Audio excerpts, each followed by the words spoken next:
क्या आप जानते हो एडवोकेट मैथिली खामकर?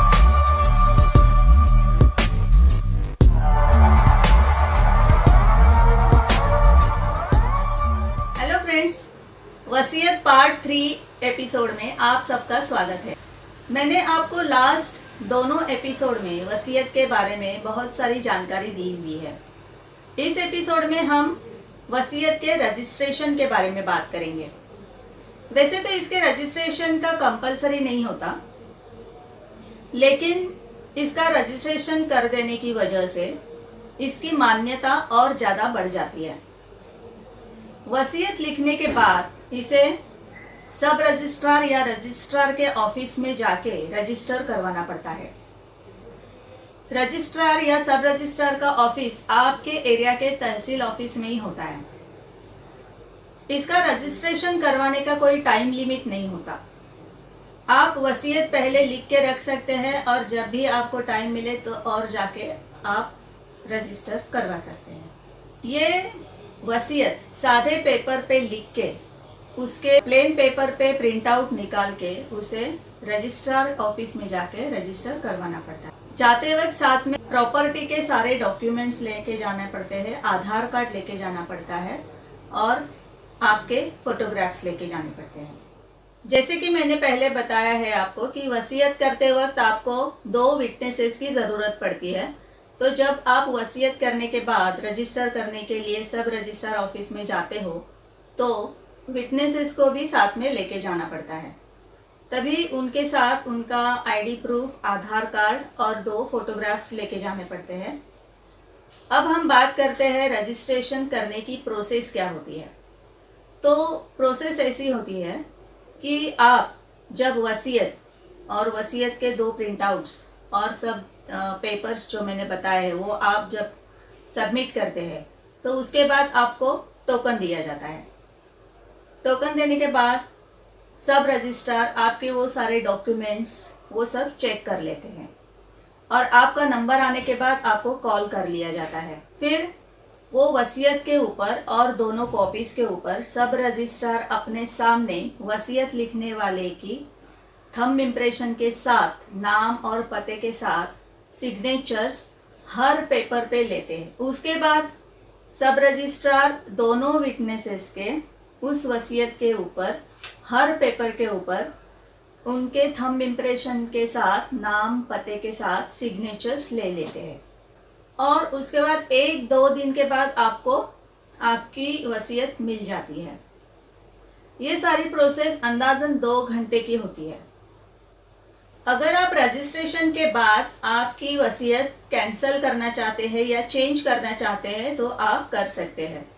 उसके लिए आपको ये रजिस्टर्ड वसीयत सब रजिस्ट्रार के ऑफिस में ले जानी पड़ती है और एक एप्लीकेशन करना पड़ता है जिसमें आपको अपना नाम और वो रजिस्टर्ड वसीयत का registration number, date of registration और आप ये वसीयत कैंसिल करना चाहते हैं, इस तरह से आपको उस एप्लीकेशन में लिखना पड़ता है। इस तरह से आपकी पुरानी वसीयत कैंसिल हो जाती है। अभी आप नई वसीयत बना सकते हैं और उसे रजिस्टर करा सकते हैं। वसीयत करने वाले की मौत के बाद वसीयत को कोर्ट में पेश करके उस पर सर्टिफिकेट लेना होता है। कोर्ट सभी पार्टीज का कहना सुन के फैसला सुनाती है। कोर्ट के द्वारा सर्टिफाइड कॉपी के डुप्लीकेट कॉपी को प्रोबेट कहते हैं। प्रोबेट जारी होने के बाद वसीयत के वैलिडिटी को चैलेंज नहीं किया जा सकता। प्रोबेट मिलने के बाद एग्जीक्यूटर वसीयत के मुताबिक प्रॉपर्टी का बंटवारा करता है। ये विल जो होती है ये जीवित व्यक्ति ही लिखती है और उनकी डेथ के बाद ही वो विल एग्जीक्यूट होती है। अगर विल नहीं करते तो उनकी प्रॉपर्टी लीगल हेयर्स में चली जाती है और एज पर कस्टमरी लॉ उनकी प्रॉपर्टी का बंटवारा होता है। मतलब कि अगर वो व्यक्ति हिंदू है तो हिंदू लॉ, अगर मुस्लिम है तो मुस्लिम लॉ, अगर दोनों धर्म का नहीं है तो इंडियन सक्सेशन लॉ के हिसाब से उनकी प्रॉपर्टी डिस्ट्रीब्यूट होती है। इस तरह से संपत्ति का बंटवारा करने के लिए कोर्ट से जो आदेश पारित होता है उसे लेटर ऑफ एडमिनिस्ट्रेशन कहते हैं।